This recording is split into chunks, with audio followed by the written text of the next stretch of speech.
Recientemente hemos solicitado al concejal de servicios, Íñigo Escriunza, la limpieza en profundidad de diferentes calles, en este caso Areacha, o la plaza que se encuentra entre Munguía, Videa y Gameniz. Y también hemos preguntado, hemos ido más allá de los contenedores y hemos preguntado si existe un plan de limpieza, cuáles son las frecuencias, zonificaciones, itinerarios.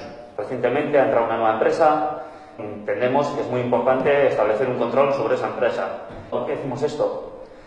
Porque desde que entró la empresa, los trabajadores de la limpieza viaria de este pueblo han estado 20 días sin escobas y recogedores. Por ello, rogamos al concejal de servicios, que llame a una reunión de urgencia a la empresa de limpieza para solicitar responsabilidades y que se valore la posibilidad de sancionar a dicha empresa por no cumplir dichos servicios o, en este caso, darles una llamada de atención.